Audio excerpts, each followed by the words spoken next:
Hello, I'm Sean Finnegan, and you are listening to Restitutio, a podcast to get you thinking about biblical and historical Christianity, to inspire you to follow Christ, and to convict you to lead a consecrated life.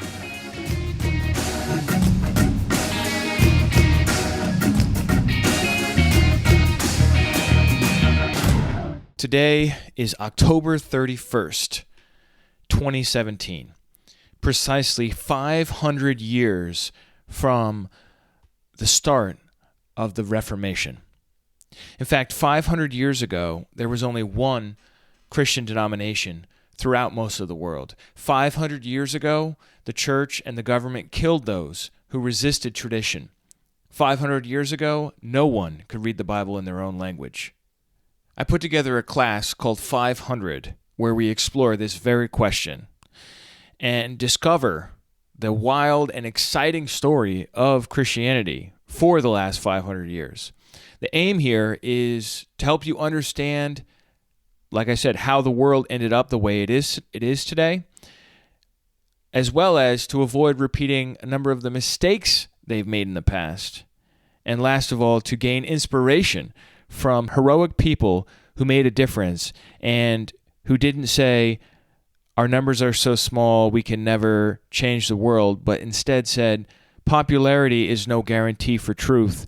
Faithfulness to God is. And so let's get out there and make a difference. Who weren't afraid to take risks to get their message out there. This is a 15-lecture class. It covers a good deal of Reformation history, some modern history from the 17th, 18th, and 19th century, and a little bit on the 20th century. I spent a lot of time here focusing on the Reformation period, which is from 1517 to 1648, which is the end of the 30 Years' War. And my goal is not to really give an unbiased view, but really to slow down and focus on a number of the groups that in most church history textbooks and classes are overlooked. So even if you have a solid handle on church history and Reformation history in particular, you might find yourself learning quite a number of new things because I tend to focus more on the Radical Reformation, the Anabaptists, and a number of other smaller groups that are often overlooked in favor of the magisterial Reformation. But I also cover the big stuff, at least briefly, so you can situate everything. Anyhow, I just thought this would be a great way to honor the 500th anniversary of the Reformation, and I hope you agree. So in this first class, this first lecture, you're going to learn three main points to set you up for diving into the Reformation next week. One is what the religious world was like 500 years ago in Europe. Two, the second is some of the precursors to the Reformation, including John Wycliffe and Jan Hus. And then last of all, the movement called humanism, including Gutenberg's printing press and how that played a major role, as well as Desiderius Erasmus and his incredible influence on the intellectual development of this period. I have extensive notes for you on each of these episodes, just like a number of my other classes if you've taken any of them. And I encourage you to check out those notes at restitutio.org or in the show notes on your podcast app. Well, that's enough of an introduction. Let's go ahead and dive right in. Here is 500, Lecture 1, Introduction. Welcome to 500. I want to cover in this class three aims. I want you to understand why the world ended up the way it actually is. Two, I want you to avoid repeating the mistakes of the past. That's a big reason why we look at the past, is so we can see what they did wrong, so we don't do the same thing. And I think you'll be surprised at how many mistakes they made and how big some of them were. Number three, and also to gain inspiration from heroic people who made a difference in their own time. So those are our three aims for this class. I'm going to be using a topical approach, so there's going to be events that overlap. So my goal is to talk about Martin Luther, but I can't do that until we talk about what the world was like that Martin Luther stepped into. I need to set the scene. So I have 3 points, which is setting the scene, precursors of the Reformation, and the movement known as humanism. And this is actually a positive movement, not to be confused with modern secular humanism. But this is my outline, these 3 things. So the first thing is to set the scene and to talk about what the world was like 500 years ago. Because it's so different than our world today. So first of all, I will talk about life and death 500 years ago. They have no electricity, no running water, no indoor plumbing, no gas heat. I mean, just think about what it would be like right now without heat and electricity. How could we even do this? It would be hard, right? We'd have to have a fireplace running, and we'd have to have candles everywhere, right, or kerosene. They have no computers, no phones, no Facebook, no cars, no postal service. All right, so we're talking about a vastly different world, and it was thinly populated. I'm speaking mostly about Western Europe right now in the start of this class. It's thinly populated because in the 14th century, just by the way, so if I say the 14th century, then I'm talking about the years 1300 to 1399. But in the 14th century, there had been the Black Death, a plague that had swept through Europe and had killed tons and tons of people. And so by the time we get to the 1500s, the 16th century, Europe is growing again, but it's still thinly populated. There's a high infant mortality rate, and the numbers are something like 15 to 35% died before first birthday, and then another 10 to 20% died before 10th birthday. So massive death all around. Giving birth is one of the most dangerous things you could do 500 years ago. I mean, it's still fairly dangerous, but back then it was extraordinarily dangerous. People are living on an agricultural way of life. It's subsistence. You know, you're living from hand to mouth. You're not really getting ahead. There aren't 401ks. 65 to 90% were peasants. Okay, so it depends on where we're talking about. Peasants, farmers. Okay, so the peasants are the ones, that's like everybody, right? And they're the ones who are working, and they're farming, and then the work they do is going to benefit some lord over them, not themselves. So they get a portion of it to survive, but by and large, they are supporting the wealthy class. Suffering and death were pervasive. They have bad medical care, famine, epidemic disease, war breaks out all the time. The world is a totally different place than our world today. You hear what I'm saying? They lived in a highly stratified society. So that you have some that are at the very top, which would be the monarchs, the kings and the queens and the princes and the royal court. And then you have other layers of nobility beneath them, right down to the very bottom layer, which is 65 to 90% of the people who are actually shouldering the burden of society. And so in a town, you'd have extreme differences of wealth. You'd have some people that were fabulously wealthy, and then everybody else. And there were special garments and colors that would distinguish people as being of a certain rank, and everybody knew their place in the order of things. I'm going to mention one thing after the break here about the Peasants' War, which is a war that broke out in the time of Martin Luther. And it totally makes sense once you picture the world this way and how disgruntled you would be at the bottom of this situation. And you might pick up your pitchfork and say, hey, no, I'm going to fight for a more just and equitable society. And that's indeed what happened. And they were totally slaughtered by the knights because the knights had horses and armor and swords. But we're getting ahead of ourselves. All right, so that's life and death. That's setting the scene for the time 500 years ago. The other thing is beliefs and practices. So I want to talk about beliefs and practices. I looked up when did the Roman Catholic Church start today on the internet. And one person said the year 1. Another person said no, it was the year 33 on the day of Pentecost. And then another person said, no, it was 313. Then another one said, well, actually, it's not until 1054 when you have the great schism between the Eastern Orthodox and the Roman Catholics. So I'm not going to get into any of that. That's not in our period. That's not for our focus. But I do want you to understand what most people at the time, 500 years ago, when Martin Luther came on the scene, what they believed and what they practiced as far as Christianity is concerned. Okay, so as far as the current number of people that identify in the year 2014 as being Roman Catholic, we have 1,066 million.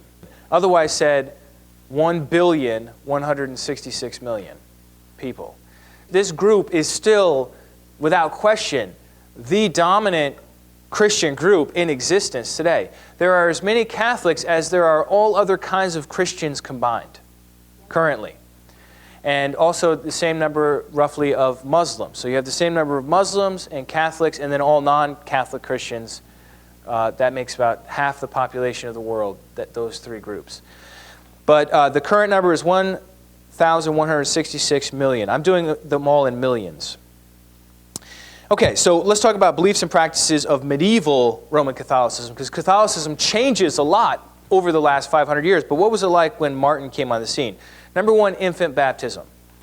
Infant baptism is an absolute required institution in their society. It is known as both a civil responsibility and a religious responsibility. So let's say somebody has a baby. What they do is they bring it to the local town church that they're required by law to attend, and there aren't any other alternatives around. And they enter that baby into the city registry through the act of baptism. Okay? And so this puts a child on the grid, so to speak. Okay? Sort of like a social security card of the ancient world is infant baptism. It's bigger of an issue than you or I would think it would be. The next thing is the church. They believe the church is God's instrument of salvation on earth. That's what most people believed. The church is God's way or instrument of salvation. As far as death, is pretty much the same as today. You've got heaven, hell, and purgatory in between the two. The two things that really mattered to a Christian in 500 years ago was right belief and right behavior. Right belief and right behavior. Two important things.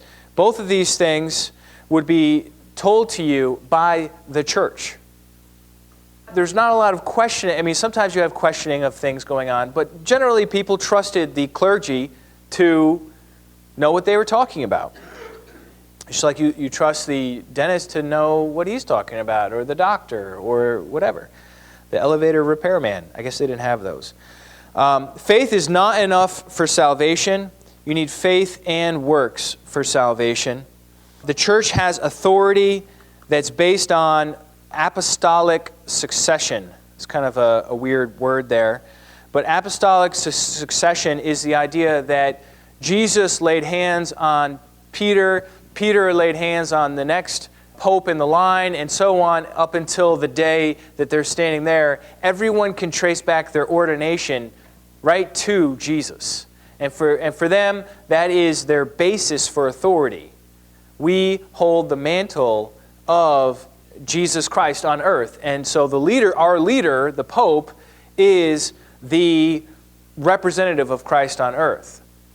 This is what would have been non-controversial for them and what they would have believed.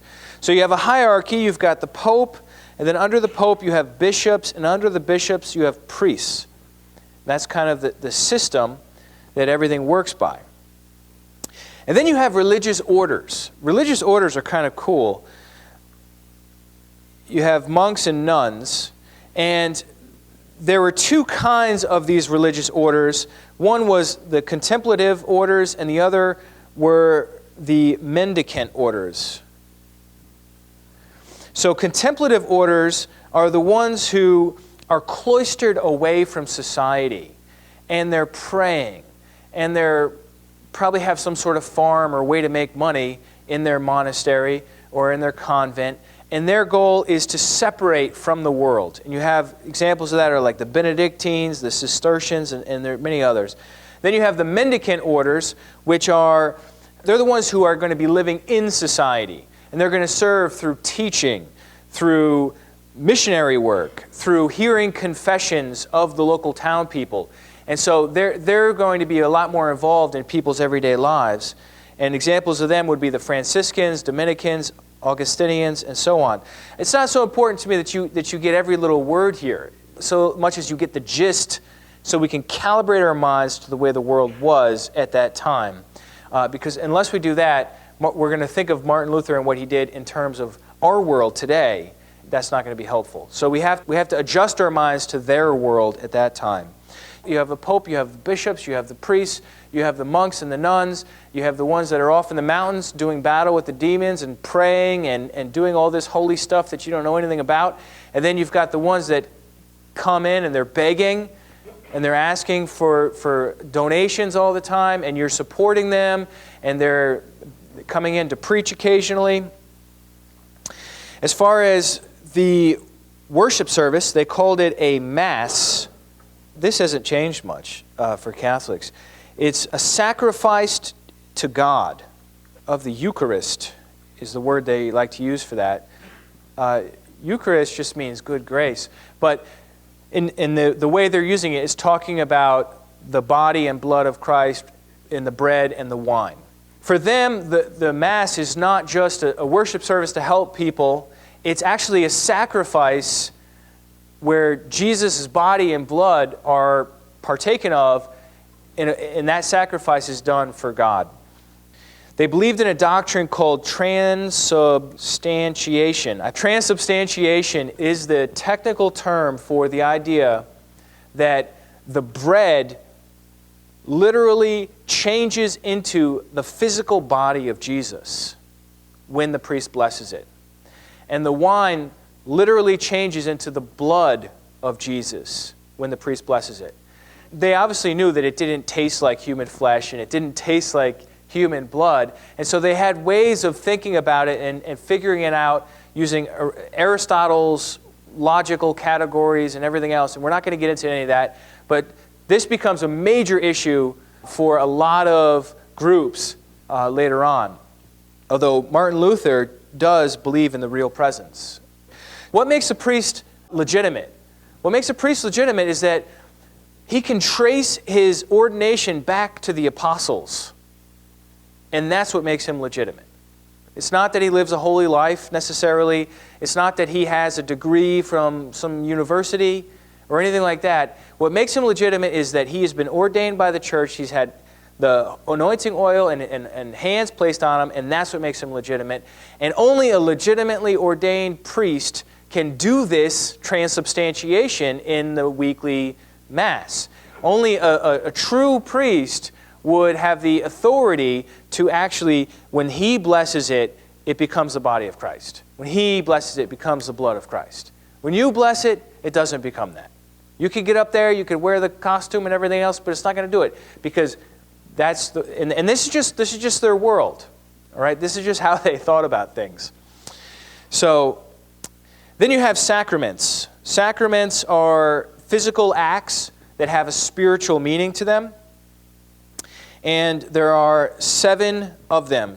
So these are the 7 recognized physical acts that the church performs that bring about a spiritual result. And these are accepted in their society.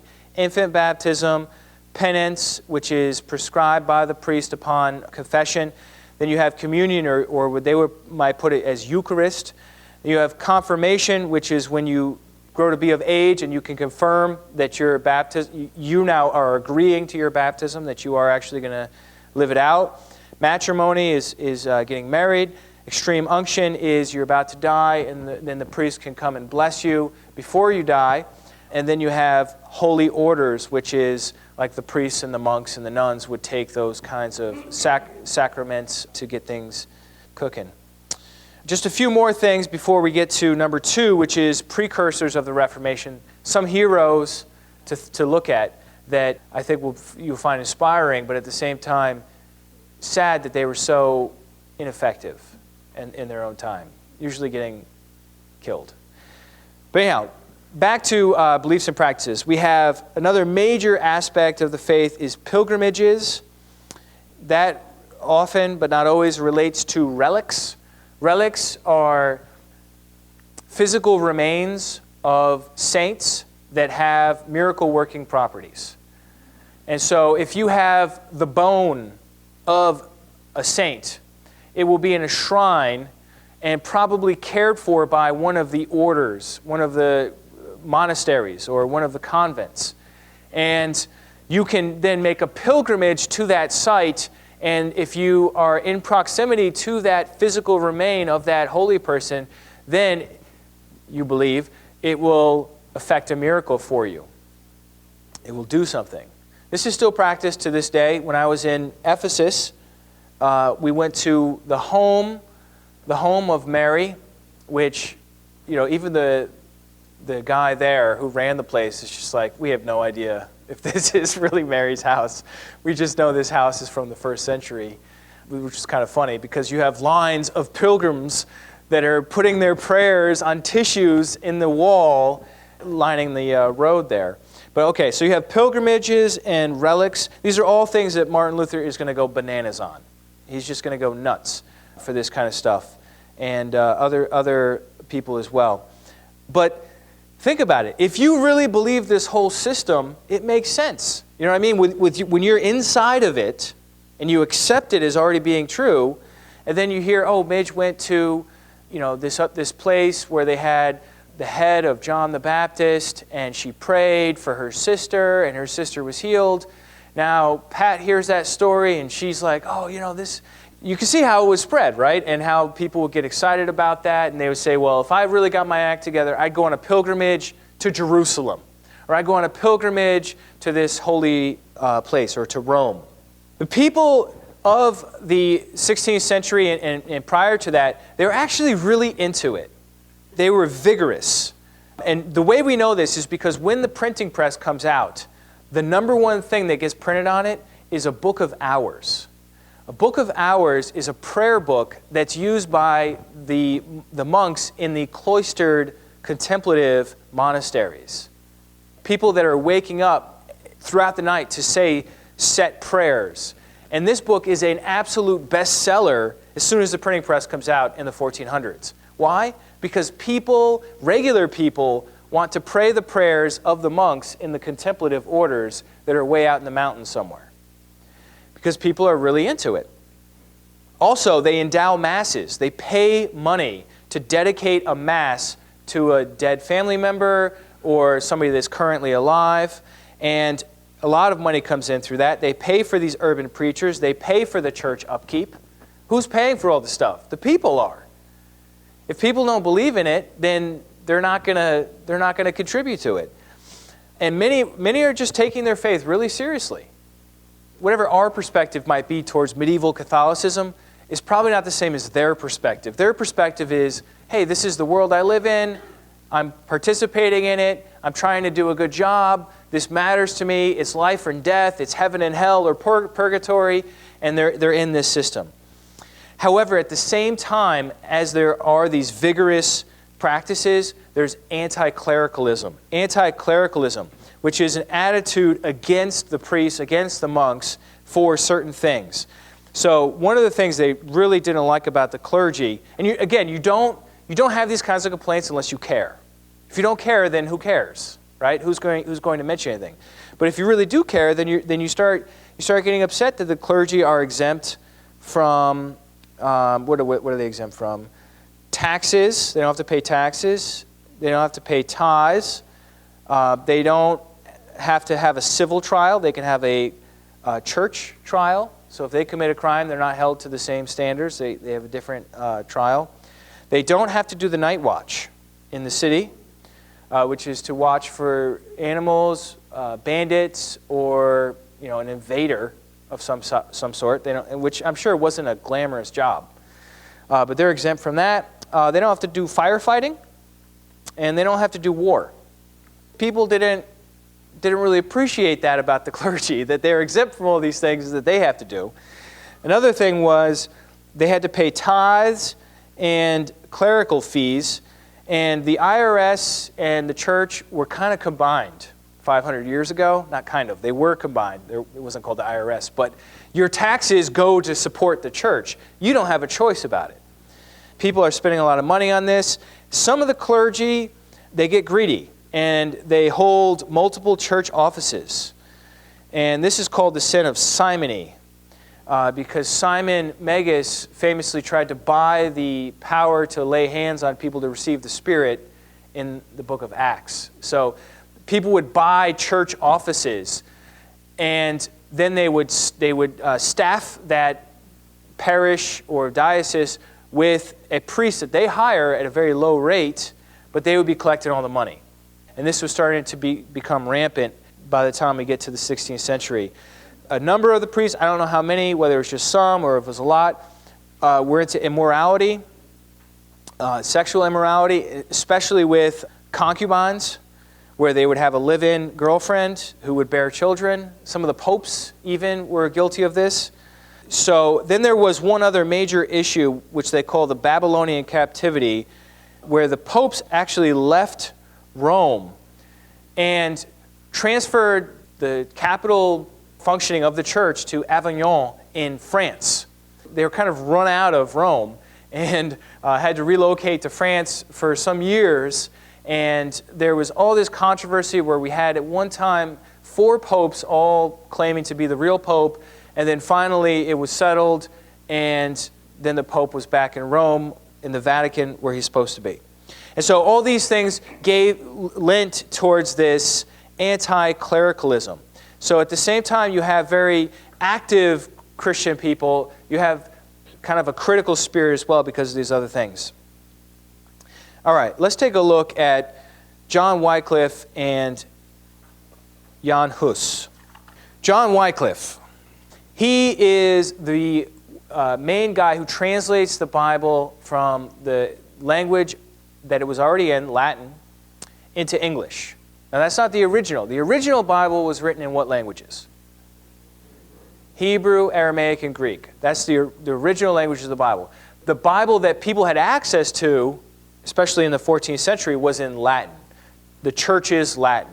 And so he translated not from the original languages, but from Latin into English.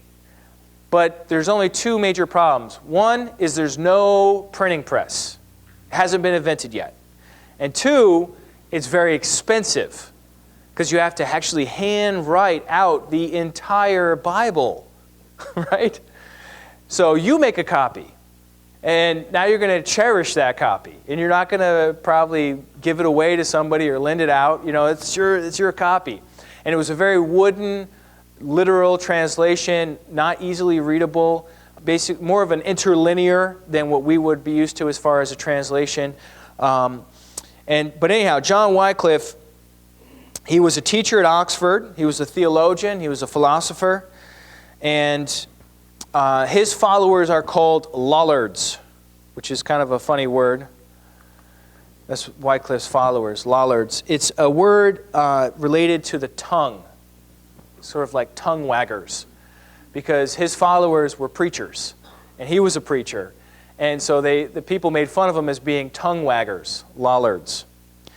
It was said of him, the jewel of the clergy has become the toy of the laity. The jewel of the clergy has become the toy of the laity. That's what his critics said, because he brought the Bible into the common man's language. So they call it the jewel of the clergy is now just the toy of the laity. The laity is just a word that means the people that aren't priests or monks or whatever. So he focused on the Bible in his ministry. Again, he was a university-trained man. He was a big-time anti-clericalism guy. So he's pointing out the immorality of the priests. He's trying to get this situation to change. He does not like the Pope influencing secular power. He says in temporal things, the king is above the Pope. So as far as things of this age are concerned, the king is above the Pope. You think the king liked that? Yeah, the king liked that, the King of England. So John Wycliffe is English. I think I mentioned that. And so people call Wycliffe the morning star of the Reformation. What's the morning star? Well, other than a reference to Jesus, it's sort of like the very first thing you see in the morning when the sun's about to rise. Yeah. And so it's just the dawn of the Reformation. He's sort of like the Reformation before the Reformation. So anytime somebody starts talking about history starting from 500 years ago, which is the time we call the Reformation, we mention John Wycliffe because he is already doing a lot of the same stuff. So in 1377, Gregory the 11th denounces Wycliffe and he excommunicates him from the church. He's protected by a relative who's very powerful. And he's popular with the king because he's saying things like, the king's really in charge of the military, the economy, trade, these temporal, secular areas. The king's in charge of those, not the Pope in Rome. What does this Italian have anything to do with us in England, telling us what to do? So the king kind of likes Wycliffe, and he is protected. And the King of England marries Anne from Bohemia. Bohemia is not just a song, but Bohemia is a place that today is referred to as the Czech Republic. So the King of England marries a woman from Bohemia, and she brings his ideas there, Wycliffe's ideas, to what we call today as the Czech Republic, formerly Czechoslovakia, where this guy named John Huss gets his start. So he's 1372 to 1415, and he's even more important for us to know than John Wycliffe, although he is very critical and very exciting of a person to look at. John Huss, even more so. What he does is he translates Wycliffe's writings into the Czech language. So Wycliffe is English, so he wrote in the English language. People in Bohemia can't read English. So John Huss brings that into Czech.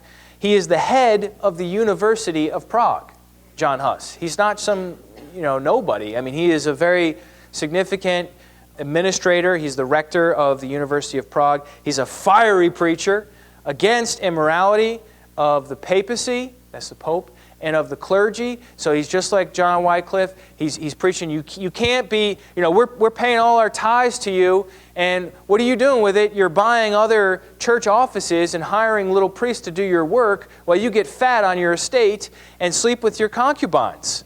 You know what I mean? That kind of really edgy preaching John Huss is getting into. And he wants to do something radical with the communion. He wants to distribute the wine and the bread to the people, not just the bread. And they don't like that about him. So in 1409, he gets excommunicated by the Pope, Alexander the Fifth, if you want to know which Pope it was. So he gets excommunicated, which is almost like a compliment as we'll be going through this. You'll see people that get excommunicated. I'm sure there are a bunch of rascals as well, but the ones I'm focusing on get excommunicated for good reasons. And so his followers are known as Hussites. Kind of a funny word. So followers of John Huss in the Czech Republic are called Hussites. And later on, the Pope will try to conquer the Hussites, and he launches no less than 5 crusades against them, and the Hussites defeat the Pope's armies every time.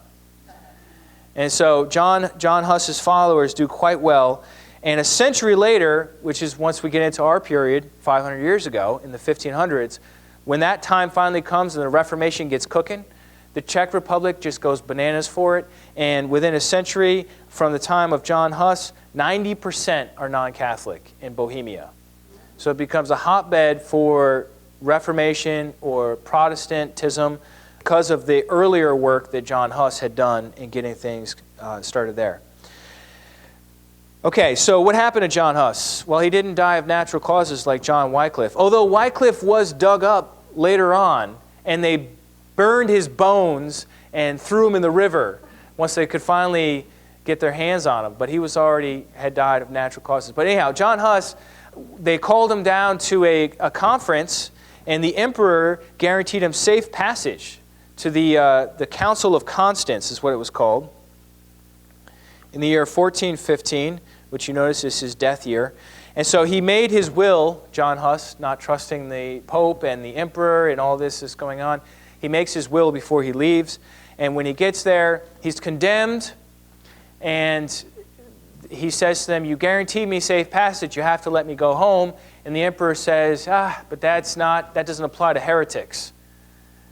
Which is, of course, the only time you would actually need it. He gets burned at the stake in 1415. So that's Jan Hus. All right, now we get into humanism. Humanism is an academic movement. It's an academic movement. And humanism, the clarion call or cry of humanism is ad fontes, which means to the sources. It's a movement that happens in the universities that says we need to get to the sources. We need to stop reading translations of everything and get to the original Greek. Get to the original early Latin. Get to the original Hebrew. It's a whole movement that happens throughout universities called humanism. But before I really get into humanism with you, I want to talk to you about Johannes Gutenberg, who makes everything possible. He invents the equivalent of the internet for 500 years ago. And what does he invent? He invents the printing press. So Johannes Gutenberg, I have him in your notes there, 1395 to 1468. In the year 1439, Gutenberg invents the printing press. So this is a way to have movable type so that you can mass produce books rather than handwriting them out or carving woodcuts and then using them as stamps, which is another way they were doing it. So he initiates the printing revolution. And once you have printing capabilities, you know what you can do? You can spread ideas at a reasonable cost. Before that, you could spread ideas. If you're the king and you wanted to have so many copies of something handwritten out, you could spread ideas.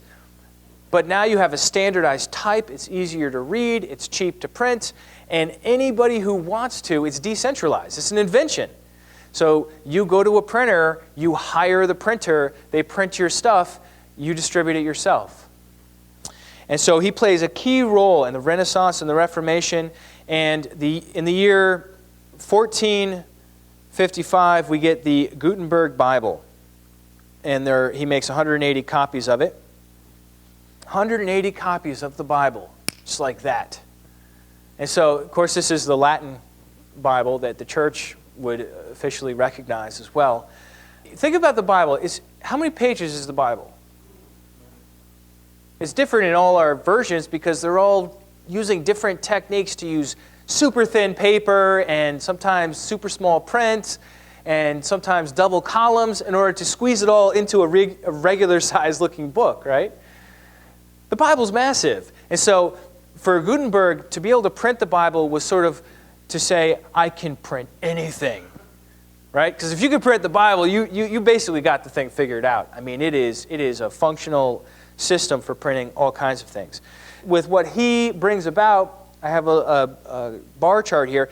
In the bottom, you see the 15th century, which is when the printing press is invented, and the bar there is very, very low. By the 16th century, we're at over 200 million copies of books. So going from nothing to 200 million within a century. And then in the 17th century, we're up to over 500 million books that are printed, to the 18th century, which is up to over 1 billion books that are printed. I mean, this thing is a huge invention, and we all have always had it, and we never think about how much of a big deal it is because we've just always had books. But this was a massive, massive game changer, which enabled people like Desiderius Erasmus, who's our last point before the break, Desiderius Erasmus, to do what he did, which is to dig up old manuscripts and print them. Right? So he would find old manuscripts of the Bible, of the New Testament, and he would compare them to each other, and then he would bring that to the printer and he'd say, print this using the Greek alphabet, and suddenly you've got the Greek New Testament as a book floating around. Well, if you've got the Greek New Testament floating around, people like Martin Luther could translate it into German. People like William Tyndale could translate it into English.